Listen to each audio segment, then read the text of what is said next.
The untouched breakfast sat cold on the mahogany table, just like yesterday's lunch and the dinner before that. Harrison Webb stared at the scrambled eggs that had long since turned gray, the toast that could now break windows, and the orange juice that had formed a thin film on top. Around him, the 30-room mansion stretched in every direction, each space more hollow than the last. 6 months.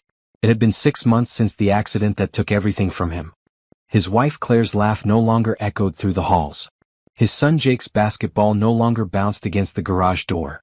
The silence was so thick he could taste it, bitter and metallic, coating his tongue like medicine he refused to swallow. Harrison pushed the plate away and walked to the massive window overlooking the manicured gardens. 53 years old, worth $200 million, and he had never felt more worthless in his life. The gardeners moved like ants below, tending to roses Claire had picked out, maintaining the hedge maze where Jake used to play hide and seek. Everything reminded him of what he'd lost. The doorbell rang, cutting through his thoughts like a knife. Harrison ignored it. He'd been ignoring everything lately. Phone calls from his business partner.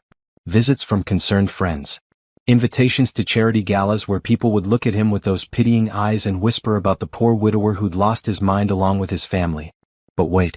Can you really judge a man who's lost everything, who sits in a house that feels more like a mausoleum than a home? What would you do if tragedy struck and left you completely alone? Mrs. Henderson, his longtime housekeeper who'd retired last month, had insisted on finding her replacement. You need someone to look after you, Mr. Webb, she'd said with the authority of someone who'd watched him grow from a struggling businessman into a titan of industry. You're wasting away. The doorbell rang again, more insistent this time. Harrison heard footsteps. His secretary must have let someone in. He should go downstairs, should act like the CEO everyone expected him to be. Instead, he remained frozen at the window, watching shadows lengthen across the grounds where his family used to run and play. Mr. Webb. A gentle voice called from the doorway. Harrison turned to see a woman in her early 30s, African-American with kind brown eyes and natural hair pulled back in a neat bun. She wore a simple blue dress and carried herself with quiet dignity. Beside her stood a little girl with pigtails and the biggest smile he'd seen in months. I'm Patricia Johnson, the woman said. Mrs. Henderson sent me. This is my daughter, Amelia. The child waved enthusiastically, completely unaware of the heavy atmosphere that had settled over the house like fog. Hi, Mr. Webb. Mama says you have the biggest house in the whole world. Is that true? Harrison found himself studying the girl's face.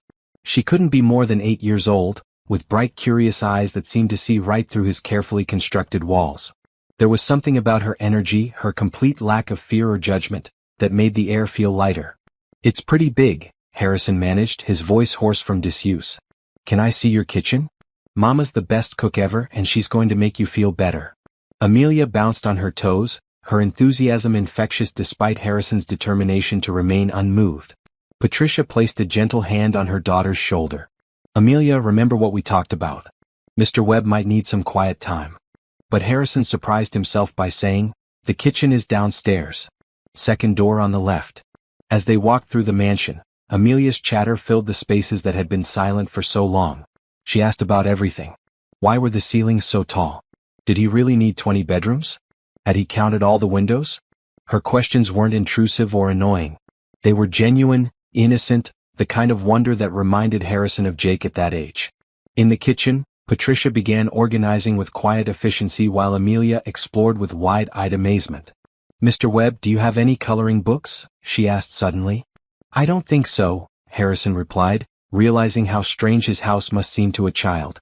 No toys, no games, no signs that children had ever lived here. That's okay. I brought my own. Amelia pulled a coloring book and a box of crayons from her mother's bag. She settled at the kitchen island and began working on a picture of a rainbow, her tongue poking out in concentration. Patricia moved around the kitchen with practiced grace, checking the refrigerator and pantry. When did you last eat a proper meal, Mr. Webb? She asked gently. Harrison couldn't remember. Days blurred together in a haze of skipped meals and sleepless nights. I'm not very hungry these days. That's what Mama said would happen, Amelia piped up without looking up from her coloring. She said sometimes when people are very sad they forget to take care of themselves. But she's really good at remembering for them. The simple wisdom of a child hit Harrison harder than any lecture from his friends or family. This little girl understood something that grown adults with degrees and decades of life experience had failed to grasp. She didn't try to fix his grief or minimize his pain. She simply accepted it and offered kindness without expecting anything in return. Patricia began preparing lunch, and for the first time in months, Harrison found himself actually paying attention to the smells coming from his kitchen. The sizzle of vegetables in a pan. The warm scent of bread heating in the oven. The gentle humming of someone who found joy in simple tasks. "Mr. Webb," Amelia said, holding up her finished rainbow. "This is for you. Mama says rainbows come after storms, and I thought maybe you needed to remember that." Harrison took the drawing with hands that trembled slightly. The rainbow was imperfect, the colors bleeding outside the lines, but it was the most beautiful thing anyone had given him in months. For the first time since the accident, tears came to his eyes, not from pain but from something he'd thought was gone forever. Oh. The drawing stayed on Harrison's nightstand for 3 days before he finally moved it to his office, propped against his computer monitor where he could see it during video calls. His business partner, Richard Sterling, raised an eyebrow during their morning meeting but said nothing. Harrison found himself touching the edge of the paper whenever stress crept in, remembering Amelia's serious little face as she'd explained about rainbows and storms. Patricia came every weekday, arriving at 8 in the morning with Amelia in tow before school.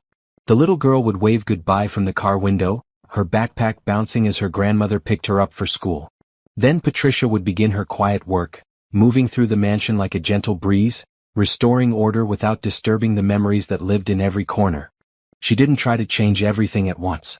Claire's pictures remained exactly where she'd placed them. Jake's basketball shoes still sat by the back door. But slowly, carefully, Patricia began to breathe life back into the house. Fresh flowers appeared on tables. Windows were opened to let in sunlight. The kitchen started to smell like home again instead of sadness. On Thursday morning, Harrison found a note tucked under his coffee cup. Written in careful 8-year-old handwriting, it said, "Dear Mr. Webb, I hope you have a good day today. Love, Amelia. P.S. Mama made your favorite soup for lunch." He didn't remember telling anyone his favorite soup was tomato basil, but somehow Patricia had figured it out. Maybe from the 3 cans of Campbell's that had been sitting unopened in his pantry for months, the only food he'd managed to eat with any regularity before she arrived. That afternoon, when Patricia brought Amelia back from school, Harrison was waiting in the kitchen. The little girl dropped her backpack and ran to him with the enthusiasm of someone greeting a favorite relative. "Mr. Webb, did you like my note? I made it in art class when we were supposed to be making Mother's Day cards, but I thought you might need a happy note more than Mama needs another card." "I loved it," Harrison said, and meant it. "How was school?" Amelia's face scrunched up. "Math is hard. Mrs. Thompson says we have to learn multiplication tables, but I don't understand why we need to memorize them when we have calculators." Harrison found himself smiling for the first time in weeks. "Want to know a secret? Math isn't about the calculators. It's about training your brain to see patterns. Once you understand the patterns, everything else makes sense." "Really?" Amelia climbed onto the stool next to him, suddenly interested. For the next hour, Harrison found himself explaining multiplication using cookies from the jar Patricia had filled. 2 groups of 3 cookies. 3 groups of 4. Amelia caught on quickly, her excitement growing with each problem she solved correctly. Patricia watched from across the kitchen, pretending to organize the pantry while her daughter and Harrison worked together. There was something healing about the scene, something that made the massive kitchen feel cozy instead of cavernous. "Mama, look," Amelia called out. "Mr. Webb taught me the 7 times table using cookies." "That's wonderful, baby. But now we need to let Mr. Webb have some quiet time." "Actually," Harrison said quickly, surprising himself, "would you both like to stay for dinner? I mean, if you don't have other plans." Patricia hesitated. "That's very kind, but we don't want to impose." "Please, Mama." Amelia bounced on her stool. "Mr. Webb has that big table that could fit like 100 people, but he eats all by himself. That's too sad." The innocent observation hit Harrison like a physical blow. Out of the mouths of babes. This 8-year-old girl had identified the core of his pain more clearly than any therapist. He wasn't just grieving his family. He was drowning in the loneliness of a house built for love that now held only one. "She's right," Harrison said quietly. "It is too sad. And I'd really like the company." Dinner was simple. Grilled chicken, roasted vegetables, and rolls that Patricia had made from scratch. But it was the first meal Harrison had enjoyed in months. Amelia chattered about her day, her dreams of becoming a doctor like the one who had helped her when she broke her arm the previous year, and her theory that dogs could understand human feelings better than most people. "My grandma says dogs have special powers," Amelia explained seriously. "They can tell when you're sad and they'll sit with you until you feel better." Maybe you should get a dog, Mr. Webb. I've never been much of a pet person, Harrison admitted. That's because you haven't met the right dog yet. When I grow up and become a doctor, I'm going to have lots of dogs and they'll help me make my patients feel better. Patricia smiled at her daughter's grand plans. Amelia wants to be a pediatric veterinarian this week. Last week she wanted to be an astronaut chef. I can be lots of things, Amelia said matter-of-factly. Jake probably wanted to be lots of things too. The mention of his son's name should have sent Harrison into the familiar spiral of grief. Instead, he found himself talking about Jake's dreams, his love of basketball, his terrible jokes that had made Claire groan, and Harrison laughed despite himself. For the first time since the accident, talking about his son felt like honoring his memory instead of reopening a wound. After dinner, as Patricia cleaned up despite Harrison's protests, Amelia presented him with another drawing.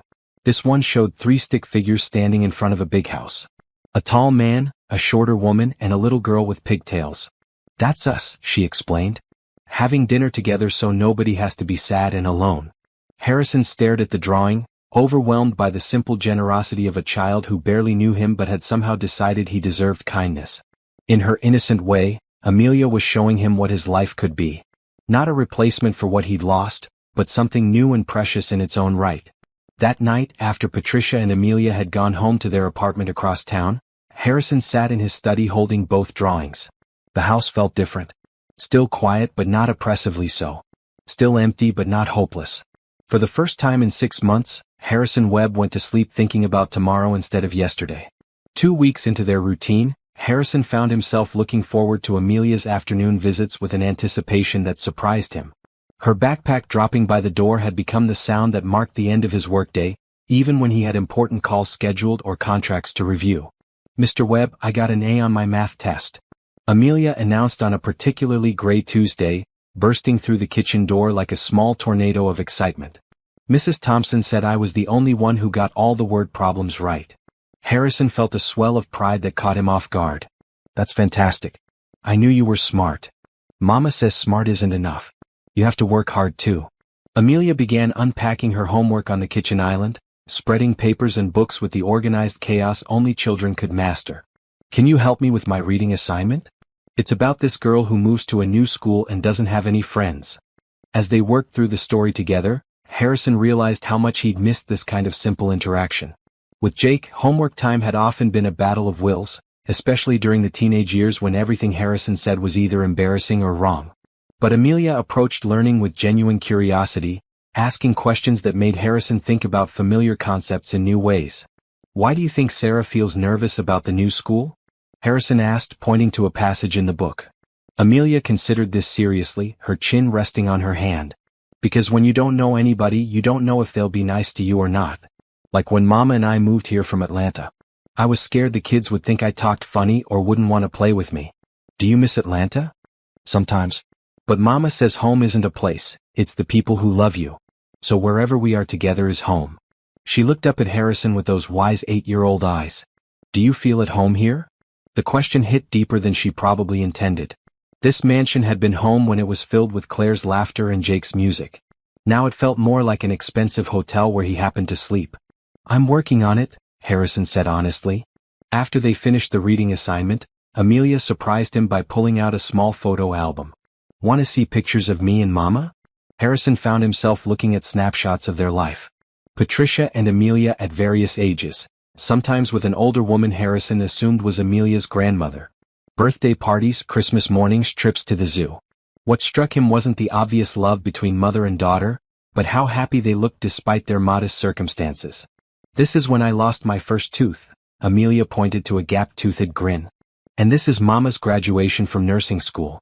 She studied really hard for 3 years while Grandma watched me. Your mom is a nurse? Harrison asked, surprised. He'd assumed Patricia was a career housekeeper. She was, but the hospital where she worked closed down and she couldn't find another job that paid enough for daycare and rent. That's why she cleans houses now. But she says it's temporary until I'm old enough to stay by myself after school. The casual way Amelia shared this information made Harrison's chest tight. Patricia was clearly intelligent and educated, working as a housekeeper not by choice but by necessity. He thought about his own privileged life, how he'd never had to choose between career aspirations and paying bills. Mama doesn't like to talk about money stuff, Amelia continued, but I hear her on the phone sometimes with Grandma worrying about things. I wish I could help her, but she says my job is just to be a kid and do good in school. That evening, Harrison found himself researching nursing jobs in the area. There were several hospitals within driving distance, and most were advertising for experienced nurses. He made a few discreet phone calls to contacts in the medical field, not to pull strings, but to understand what barriers Patricia might be facing. The next morning, he approached Patricia carefully as she organized his home office. "Patricia, can I ask you something personal?" She looked up from dusting his bookshelf, wariness flickering across her features. "Of course, Mr. Webb. Amelia mentioned you're a nurse. Are you planning to return to healthcare?" Patricia's shoulders tensed. "Eventually. When the right opportunity comes along." "What would make an opportunity right for you?" She was quiet for a long moment, still holding the dust cloth. "Decent hours so I can be home when Amelia gets out of school. Benefits because a single mother can't risk being uninsured. And a salary that covers our rent and expenses without me having to work multiple jobs. Those seem like reasonable requirements." "They should be," Patricia said with a slight edge to her voice. "But most positions want someone who can work nights, weekends, overtime without notice. I can't do that to my daughter. She needs stability." Harrison nodded, filing away this information. That afternoon, when Amelia was working on her homework, he mentioned casually that he'd heard Children's Hospital was looking for day shift nurses. "Really?" Patricia's face lit up before she caught herself. "I should look into that. I have a friend on their board. Would you like me to put in a good word?" Patricia hesitated, pride warring with practicality. "I don't want charity." "It's not charity. It's networking. I've built my entire career on people putting in good words for each other. Besides," Harrison smiled, "if you worked there you'd have better hours, which means Amelia could keep coming here after school. I'd call that a win-win." Amelia looked up from her math worksheet. "Mama, remember what you always tell me? When someone offers to help, you say thank you and accept it graciously." Patricia laughed despite herself. "Throwing my own words back at me, huh? Please, Mama. I like coming here and Mr. Webb likes having us. Right, Mr. Webb?" "Right," Harrison agreed, realizing how true it had become. These daily visits had become the highlight of his routine, the thing that made him get dressed in the morning and remember that life could still hold pleasant surprises. "Okay," Patricia said finally. "Thank you. I'd appreciate any help you can offer." Later that week, Patricia had an interview at Children's Hospital. Harrison found himself more nervous than he'd been about his own business deals, checking his phone repeatedly for updates. When she called to say she'd gotten the job, starting the following Monday with full benefits and a schedule that matched Amelia's school hours, his relief was overwhelming. "I can't thank you enough," Patricia said when she and Amelia came by that evening to share the good news. "You don't need to thank me. You earned it with your qualifications and experience." "Still," Patricia insisted, "you didn't have to help. Most employers wouldn't have cared about their housekeeper's other career goals." Harrison realized she still saw him as just her employer. The thought bothered him more than it should have. "Patricia, you're not just my housekeeper. You and Amelia have become important to me." She studied his face and he saw the moment she understood what he was really saying. That somewhere in the past month, they'd crossed a line from professional to personal. That her daughter's drawings were treasured possessions, and her presence in his house had become essential to his healing. "You've become important to us too," she said softly. Amelia, oblivious to the undercurrents, threw her arms around Harrison's waist. "Does this mean we're friends now? Real friends?" Harrison hugged her back, feeling something shift in his chest. Something that had been frozen for 6 months was finally beginning to thaw. "Yes," he said. "We're real friends." Patricia's first week at Children's Hospital coincided with Harrison's return to regular business travel. For the first time since the accident, he found himself reluctant to leave town, not because of work anxiety but because he'd miss his afternoon routine with Amelia. "It's only 3 days, Patricia reminded him as she packed his lunch. She'd started doing little things like this without being asked, gestures that made his house feel cared for in ways he hadn't realized he'd been missing. "I know. It's just..." Harrison struggled to put his feelings into words. "I've gotten used to having you both here." Amelia looked up from her cereal bowl. "We'll miss you too, Mr. Webb. But Mama says missing people proves you love them." Well, the word hung in the air, simple and complicated all at once. Harrison did love them, he realized. Not romantically, not yet, but with a deep affection that had crept up on him while he wasn't paying attention. This little girl had somehow claimed a piece of his heart, and her mother had quietly become the person he most looked forward to seeing each day. While Harrison was in Chicago, closing a deal that would have excited him 6 months ago but now felt routine, Amelia got sick. Patricia called him at his hotel room, apologizing for bothering him. "She has a fever and she's asking for you," Patricia said, sounding tired and worried. "I told her you were traveling, but she keeps saying she wants to show you the get well card she made for herself." "I'll be home tomorrow evening," Harrison said immediately. "Is there anything she needs?" "Anything I can do." "You don't have to. I mean, we're not your responsibility." Harrison felt a flash of frustration. After weeks of growing closeness, Patricia still maintained professional boundaries that he increasingly wanted to cross. "You are my responsibility," he said firmly. "Both of you. If Amelia needs something, I want to know about it." There was silence on the other end, and Harrison worried he'd overstepped. But then Patricia's voice came through, softer than before. "She'd probably like it if you called to say goodnight. She's been sleeping in my bed because she doesn't feel well, but she might talk to you for a few minutes." Harrison spent 20 minutes on the phone with a feverish 8-year-old, listening to her raspy voice describe the card she'd made, complete with a drawing of a thermometer with a sad face. By the time he hung up, he'd changed his flight to leave first thing in the morning instead of staying for the optional dinner meeting. He arrived home to find Patricia's car in his driveway and voices coming from the family room, a space that had been unused since the accident. Harrison followed the sound to find Patricia reading to Amelia, who was curled up on the couch under a blanket, still pale but clearly feeling better. "Mr. Webb." Amelia's face lit up when she saw him. "You came home early." "I couldn't miss seeing your get well card," Harrison said, settling into the chair across from them. Patricia started to move, but he waved her back down. "Don't get up. You both look comfortable."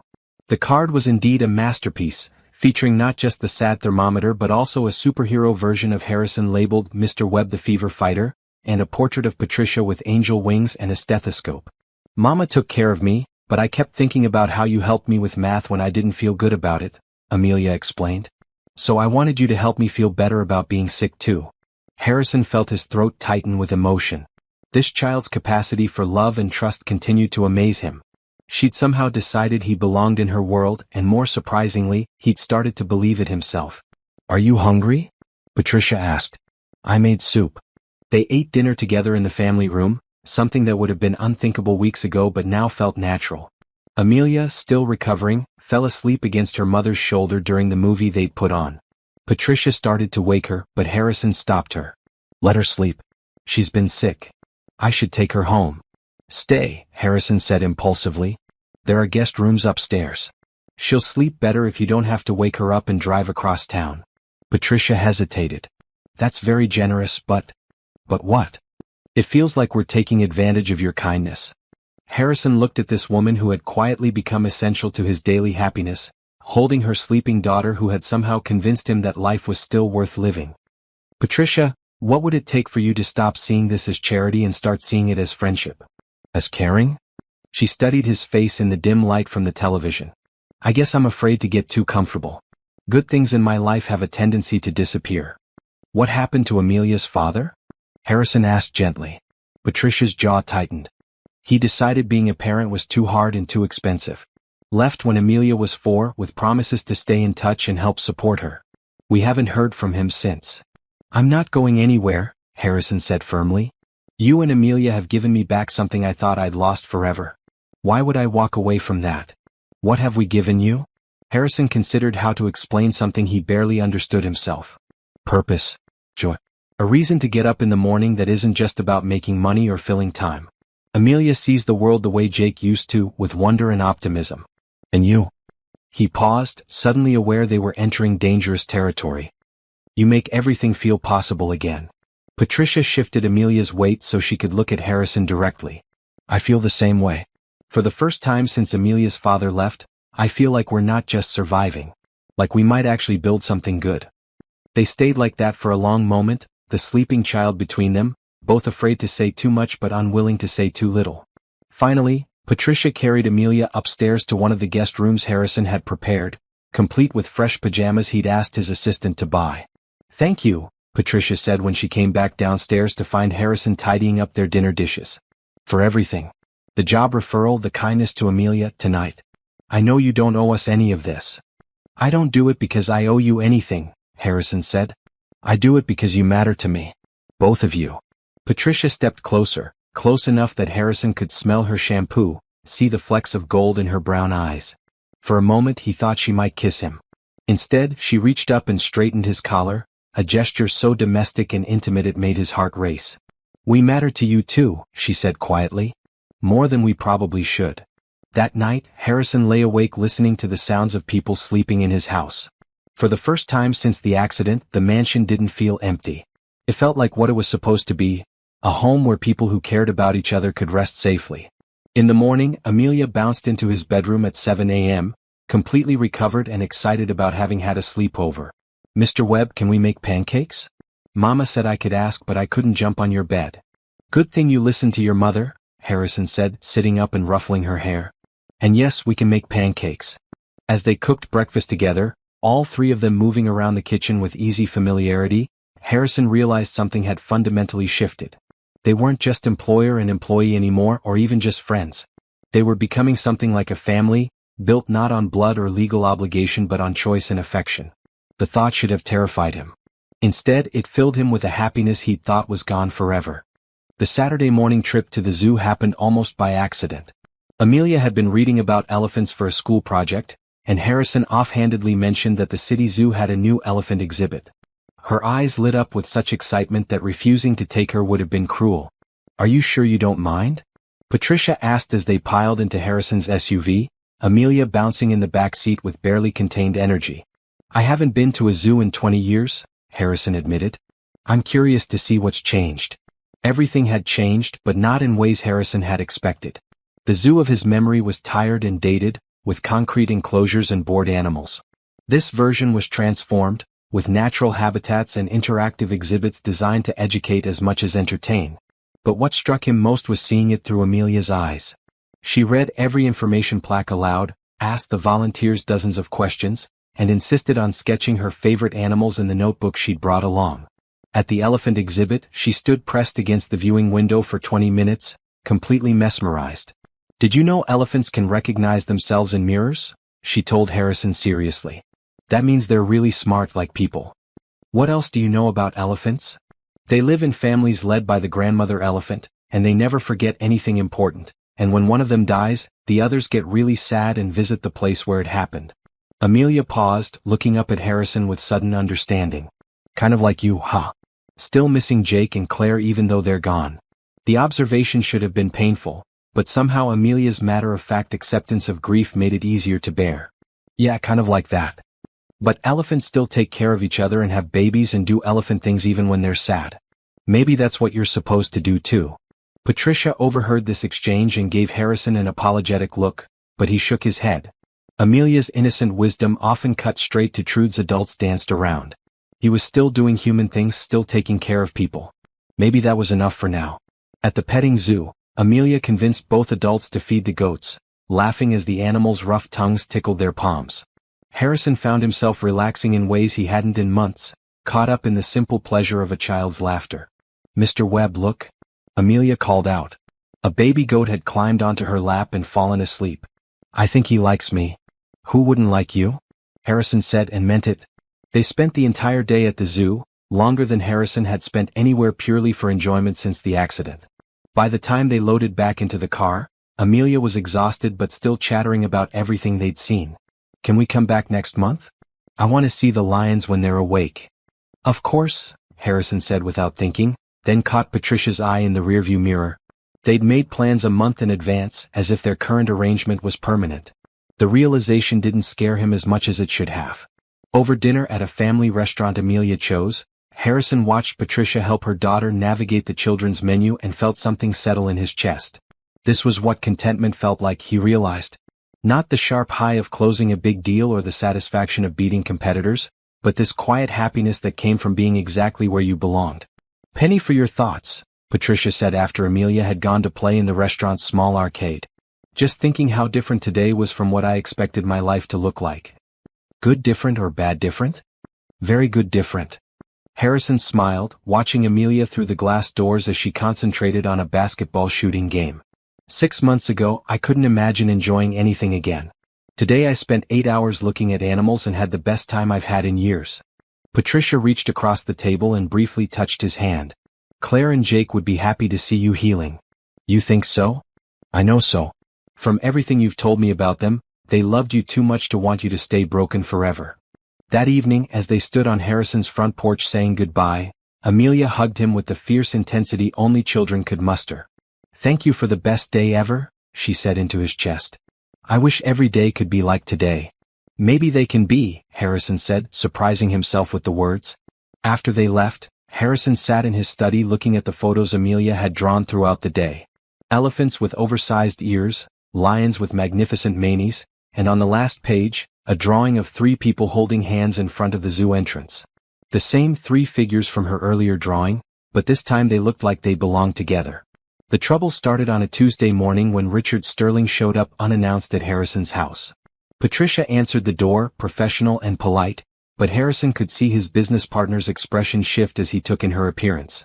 I didn't realize you had company, Richard said when Harrison joined them in the foyer. Patricia works here, Harrison explained simply. Patricia, this is my business partner, Richard Sterling.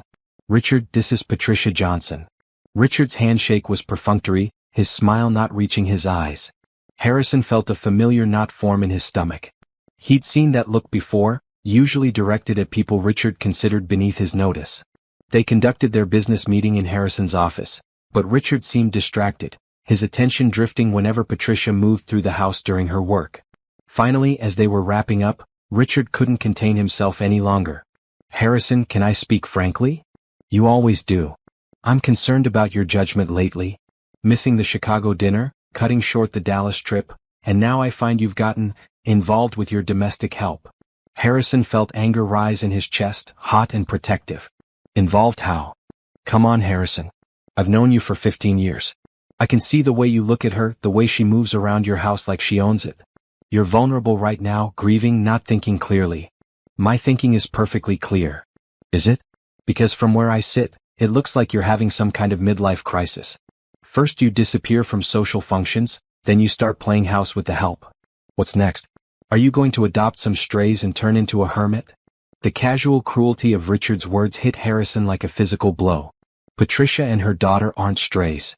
They're good people who've shown me more genuine kindness in 2 months than I've received from our entire social circle.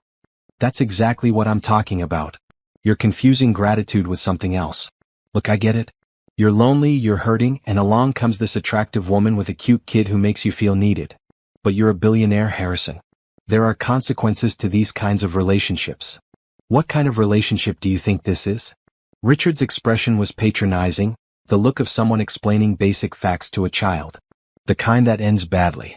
Either she's after your money, which makes you a target, or she's genuinely sweet, which makes her a liability. Either way, you're setting yourself up for disaster. Harrison stood up, his decision made. I think we're done here. Harrison, be reasonable. I'm trying to protect you. No, you're trying to protect your business interests. You're worried that if I'm happy, I might not be as driven to make you richer. That's not fair. Isn't it? When's the last time you asked how I was doing? Not how the business was doing, not how my recovery was affecting our bottom line, but how I was actually feeling. Richard opened and closed his mouth, apparently unable to answer. I thought so. Let me make this simple for you, Richard. Patricia and Amelia matter to me. More than business dinners, more than networking events, more than maintaining appearances for people who don't actually care about my well-being. If that's a problem for you, we can dissolve our partnership. You'd throw away 20 years of business success for your housekeeper? The dismissive way Richard said, housekeeper, made Harrison's jaw clench. I'd throw it away for my family. And that's what they are to me now, whether you understand it or not. After Richard left, Harrison found Patricia in the kitchen, her movements stiff with suppressed emotion. She'd obviously heard at least part of the conversation. You didn't have to defend us like that, she said without looking at him. Yes, I did. He's not wrong about some things. There are consequences too, whatever this is between us. People will talk. They'll assume things. Harrison moved closer, wanting to comfort her but uncertain how. What do you think this is between us? Patricia finally looked at him, her eyes bright with unshed tears. I think it's the most important relationship I've had since Amelia was born. And I think it scares me how much I care about you. Why does that scare you? Because I've been on my own for 4 years. I've gotten used to not depending on anyone, not expecting anyone to stay. And then you come along, and you're kind and generous and wonderful with my daughter, and I start to imagine things that probably aren't realistic. What kind of things? Patricia hesitated, then seemed to make a decision. Things like you loving us.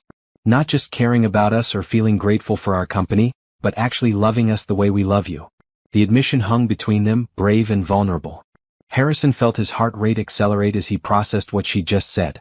You love me? We both do. Amelia's been drawing pictures of you as her dad for weeks. And I. She took a shaky breath. I fall asleep thinking about what it would be like to wake up next to you. I daydream about family dinners and helping you with work problems and growing old together. Which is probably foolish because we're from completely different worlds. Harrison closed the distance between them, taking her hands in his. Patricia, I love you too. I love both of you so much it sometimes takes my breath away. Her eyes widened. You do. How could I not? You've given me back my life. Amelia has taught me how to laugh again, and you've shown me that my heart isn't broken beyond repair. I look forward to every day now because it means I get to see you both. But your friend is right about the complications. Richard isn't my friend. A friend would be happy that I'm healing, that I've found people who matter to me. He's a business associate who's worried that happiness might make me less ruthless. Patricia searched his face. Are you sure about this? About us? Because if we try and it doesn't work, it won't just be my heart that breaks. Amelia adores you. She started calling you her bonus dad when she talks to her friends. The term bonus dad hit Harrison with unexpected force. Jake would always be his son, the child of his heart who'd shaped his understanding of fatherhood. But the idea that Amelia saw him as a father figure, that she'd claimed him in that innocent, complete way children had, filled him with pride and purpose. I'm sure, Harrison said firmly. I'm sure about you, about Amelia, about wanting to build a life together. The only question is whether you're willing to deal with people like Richard who don't understand what we have. Patricia smiled through her tears. For you and Amelia? I can deal with anything. Harrison kissed her then, soft and tentative at first, then with growing confidence as she kissed him back. It was nothing like kissing Claire had been, but it didn't need to be. This was different, new, its own kind of perfect. When they broke apart, both breathing hard, Patricia rested her forehead against his chest. Amelia's going to be so excited, she murmured. She's been asking when you're going to marry us and make it official. Harrison laughed, the sound rusty but genuine. Has she? She says families that love each other should live together so they can take care of each other every day. Smart kid. The smartest. She gets that from her mother. Harrison held Patricia close, marveling at how right this felt. Not like replacing what he'd lost, but like discovering something he hadn't known he needed. Outside, afternoon rain began to fall, but inside his house, for the first time in months, everything felt exactly as it should be. The conversation Harrison had been both anticipating and dreading came on a quiet Sunday evening. Amelia was in the family room, working on a puzzle while Harrison and Patricia cleaned up after dinner. The domestic routine had become so natural that Harrison sometimes forgot they didn't actually live together. Patricia, he said, drying the last plate, we need to talk about where this is going.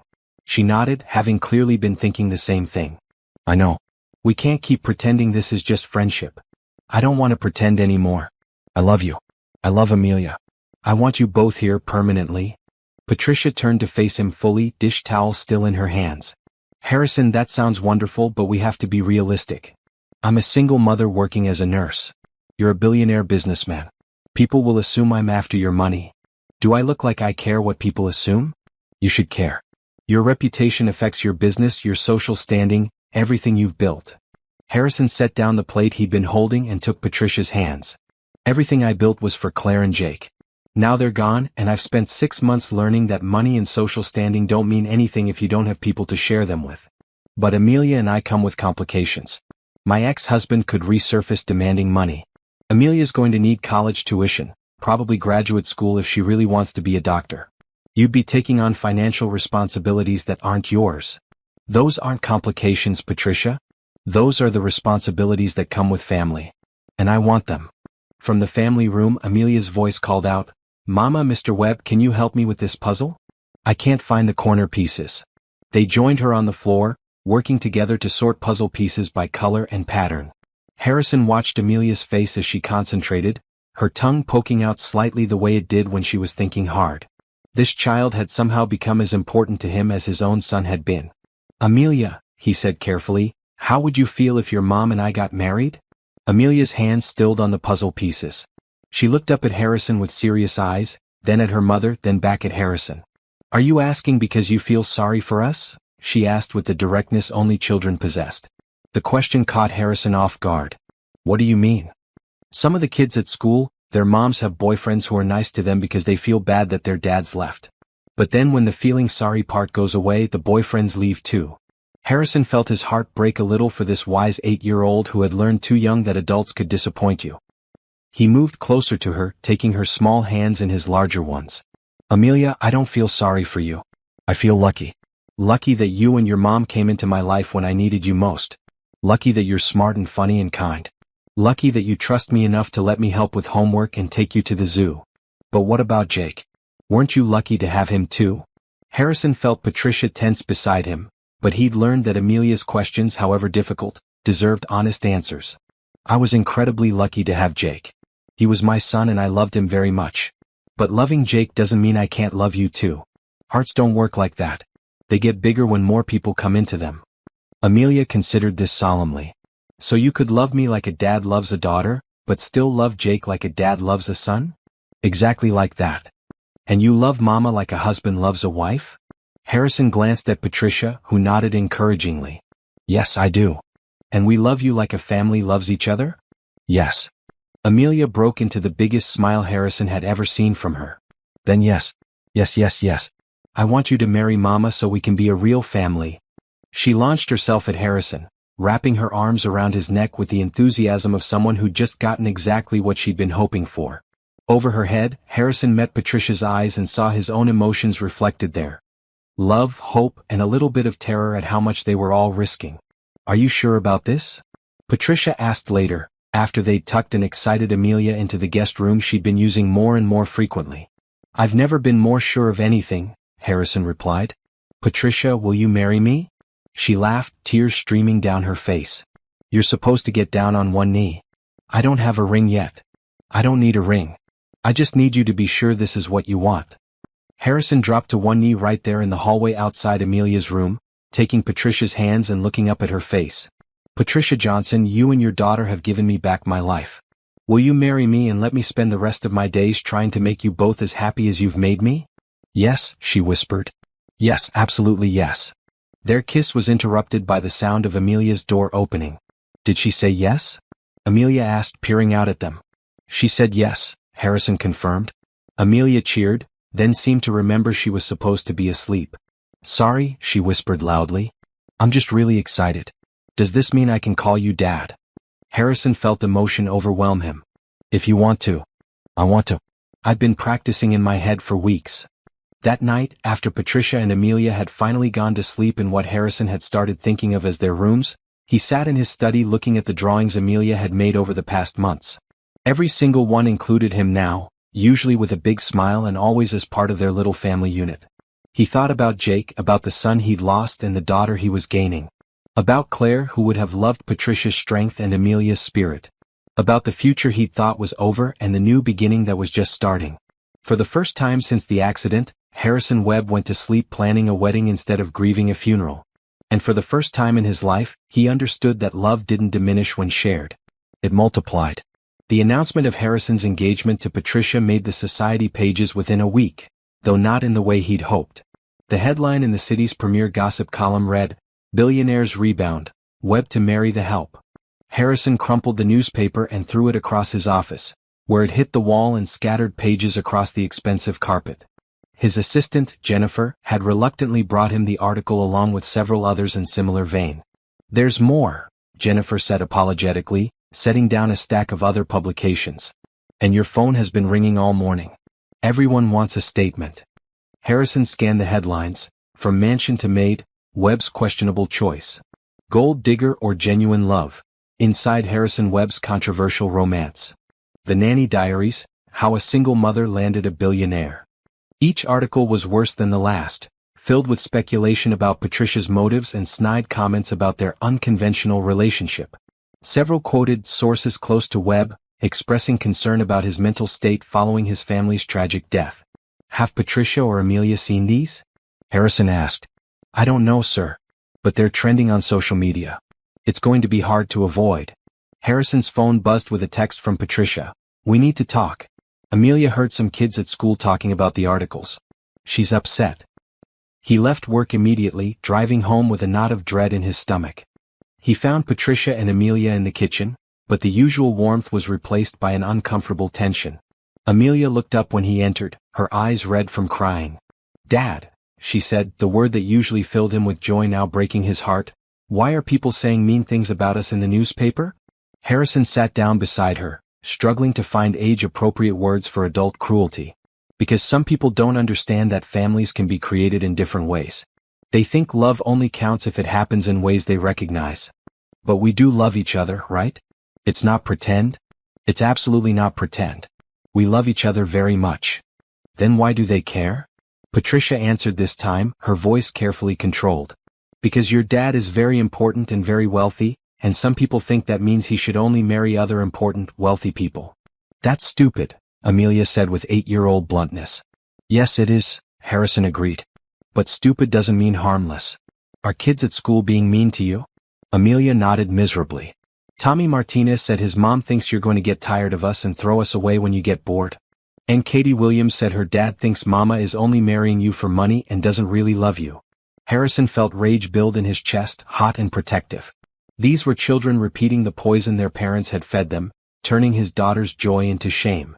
Amelia, look at me, Harrison said firmly. I'm never going to get tired of you or your mother. Never. And anyone who thinks your mom is marrying me for money doesn't know her at all. She tried to talk me out of proposing because she was worried about exactly this kind of reaction. She did. She did. Because your mom is the most honest, caring person I know. She worries more about other people's feelings than her own comfort. Patricia reached across the table and squeezed Harrison's hand. We can handle the gossip, she said quietly. But I'm worried about how this affects Amelia long term. Kids can be cruel, and if this follows her through school, then we'll change schools. Or hire tutors. Or move somewhere else entirely. Harrison's voice was fierce with determination. We'll do whatever it takes to protect her. You'd move? Patricia asked, surprised. Patricia, there's nothing tying me to this city except business, and I can run my company from anywhere. If staying here means Amelia gets bullied for having the wrong kind of family, then we go somewhere else. Amelia perked up slightly. Could we move somewhere with better zoos? Despite everything, Harrison found himself smiling. Definitely somewhere with better zoos. That evening, after Amelia had gone to bed, Harrison and Patricia sat in his study planning their response to the media attention. Harrison wanted to release a statement, maybe even give an interview to set the record straight. Patricia was more cautious. The more we say, the more ammunition we give them, she pointed out.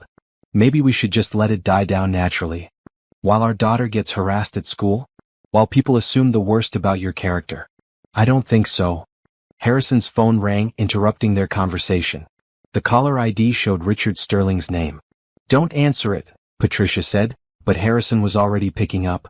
Richard. Harrison, thank God. I've been calling all day. Have you seen the papers? I've seen them. This is a disaster. Our clients are asking questions, wondering if you're having some kind of breakdown.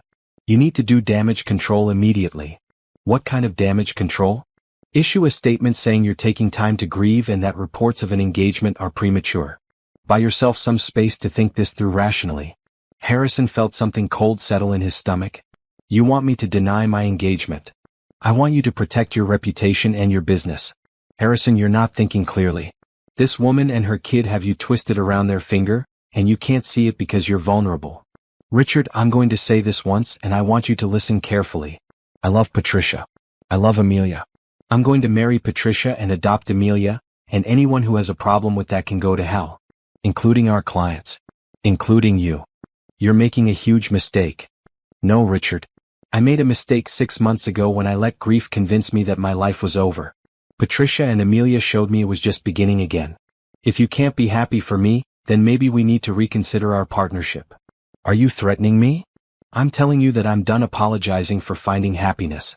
I'm done pretending that money and social status matter more than love. And I'm especially done with people who think they can judge my family. Harrison hung up and found Patricia staring at him with a mixture of admiration and concern. You just potentially blew up a 20-year business relationship for us, she said. Good. I should have done it weeks ago. Patricia stood up and moved to the window, looking out at the gardens that were just beginning to bloom with spring flowers. Harrison, maybe we should slow down. Maybe the timing isn't right. The timing is perfect. Patricia, look at me. She turned and he saw doubt creeping into her eyes. Are you having second thoughts? I'm having protective thoughts. About Amelia, about you, about what this kind of scrutiny does to people. Harrison joined her at the window, wrapping his arms around her from behind. Do you remember what you told me the first day we met? That Amelia's job was just to be a kid and do well in school. Yes. Well, my job is to make sure she can do that safely and happily. Your job is to love us both and let us love you back. Everything else, the gossip, the judgment, the people who don't understand, that's just noise. Patricia leaned back against his chest. It's loud noise. Then we'll turn up our music louder. The next morning, Harrison did something he'd never done in his entire business career. He called a press conference not to announce a merger or acquisition, but to introduce the world to his fiancée and future daughter. And for the first time in months, he felt like himself again. Confident, determined, and absolutely certain he was making the right choice. The press conference was scheduled for Thursday afternoon at Harrison's corporate headquarters. Patricia had wanted to skip it, but Harrison insisted she and Amelia be there. We're a family, he said firmly. We face things together. The night before, they practiced potential questions in Harrison's study while Amelia worked on homework nearby. She'd insisted on coming despite both adults' concerns about exposing her to media scrutiny. I want to tell everyone how happy we are, Amelia had declared with the confidence only children possessed. And I want to make sure they spell my name right when they write about our family. What if they ask mean questions? Patricia had asked gently. Then I'll tell them the truth. That you and Dad love each other and take good care of me, and that's what families do. Now, standing in the conference room at Webb Enterprises, Harrison felt a familiar pre-presentation calm settle over him. This was his territory, his domain. Here he could control the narrative. Ladies and gentlemen, Harrison began, addressing the crowd of reporters and cameras, 6 months ago, I lost my wife Claire and my son Jake in a tragic accident. I thought my life was over. I was wrong. He gestured for Patricia and Amelia to join him at the podium. Amelia had insisted on wearing her best dress, a navy blue one with white flowers that Patricia had bought for Easter. She stood between the two adults, holding both their hands, completely unintimidated by the flashing cameras. I want to introduce you to my fiancée, Patricia Johnson, and my future daughter, Amelia Johnson. They didn't just save my life. They gave me a new life, one filled with laughter and purpose and love. A reporter immediately raised her hand. Mr. Webb, critics are saying this relationship moved very quickly. How do you respond to suggestions that you're not thinking clearly due to grief? Harrison smiled, the question easier than he'd expected. I've been thinking more clearly in the past 3 months than I have in years. Grief didn't cloud my judgment. It clarified what actually matters, the people you love and who love you back. Ms. Johnson, another reporter called out, how do you respond to speculation about your motives for this relationship? Patricia stepped closer to the microphone, her voice steady despite Harrison's knowledge that she was nervous. I respond by saying that anyone who knows me knows I've never needed anyone to take care of me financially. I have a good job, a college degree, and a strong work ethic. I fell in love with Harrison because he's kind, generous, and wonderful with my daughter. The money was actually a complication, not an attraction. Amelia, a younger reporter said gently, how do you feel about Mr. Webb becoming your stepdad? Amelia stepped up to the microphone with the seriousness of someone delivering an important speech. He's already my dad in my heart. He helps me with homework and takes me to the zoo and reads me stories. He makes my mama smile all the time now instead of just sometimes. And he makes really good pancakes. Laughter rippled through the room and Harrison felt some of the tension ease. This was going better than he'd hoped. Mr. Webb, another reporter asked, are you planning to adopt Amelia legally? Absolutely. Amelia is my daughter in every way that matters. Making it legal is just paperwork. What about your business interests? Are you concerned about how this might affect Webb Enterprises? Harrison's expression hardened slightly. Anyone who wants to do business with me based on who I marry isn't someone I want as a client.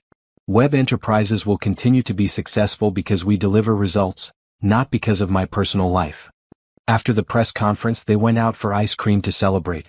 Amelia was still buzzing with excitement from her television debut. Did you see how many cameras there were? I think I'm going to be famous now. Maybe I should be a reporter when I grow up instead of a doctor. You can be anything you want, Harrison told her. Or you can be lots of things. There's no rule that says you have to pick just one career. Really? Could I be a doctor and a reporter and maybe a zookeeper too? If anyone could do all three, it would be you.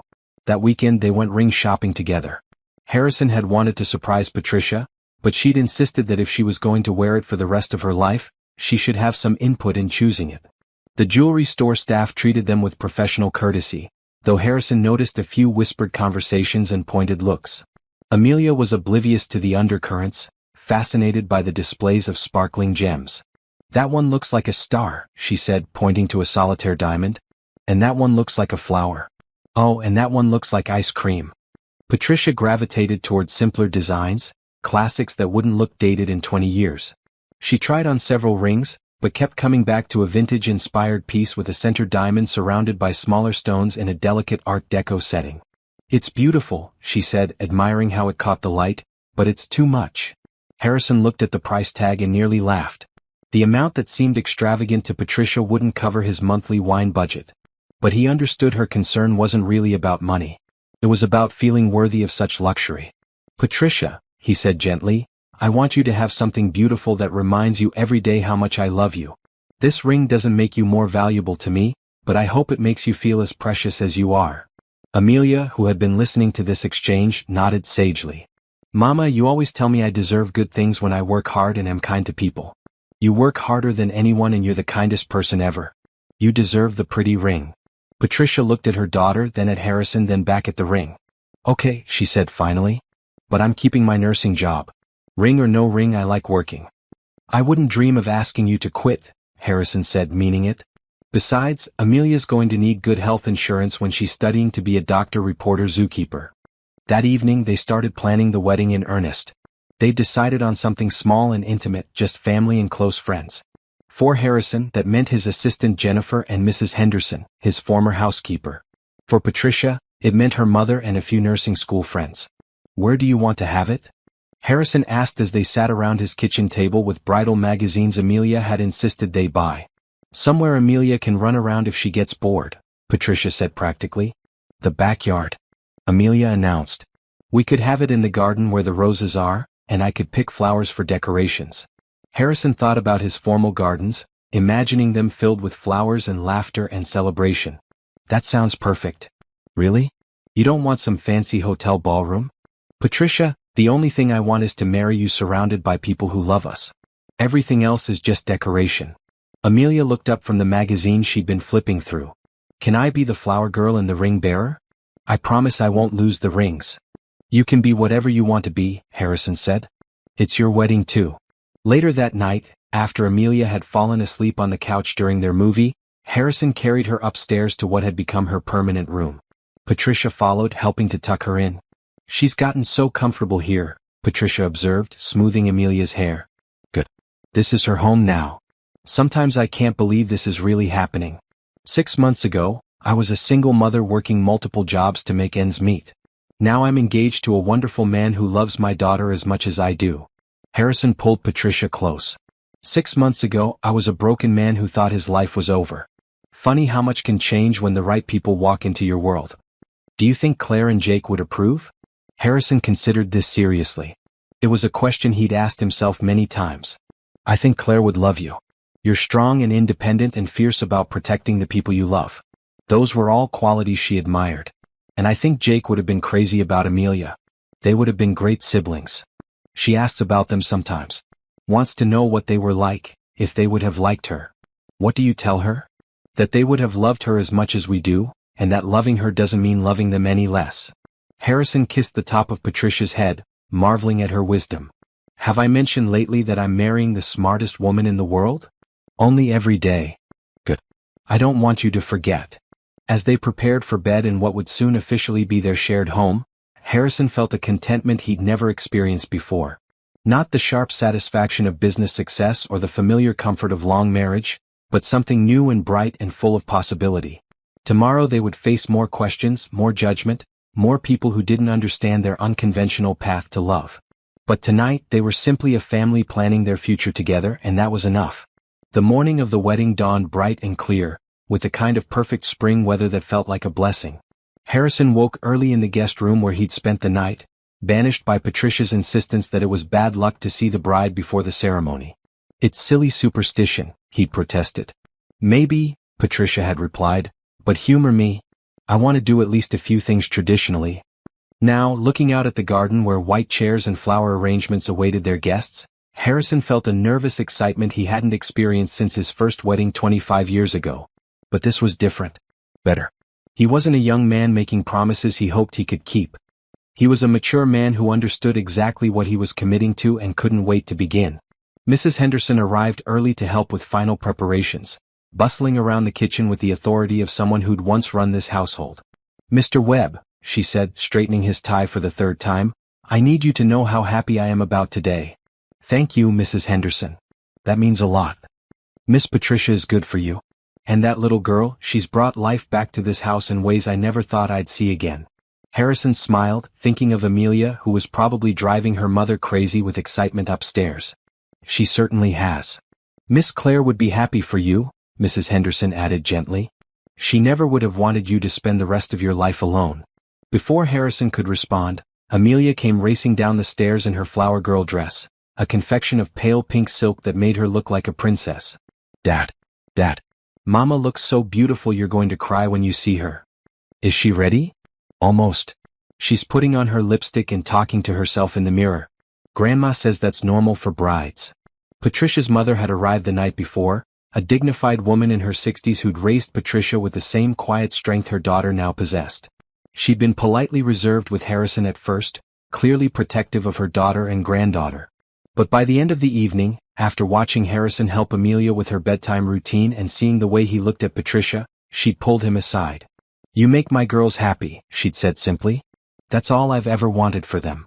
Now, as guests began arriving in the garden, Harrison felt a deep sense of rightness about the day.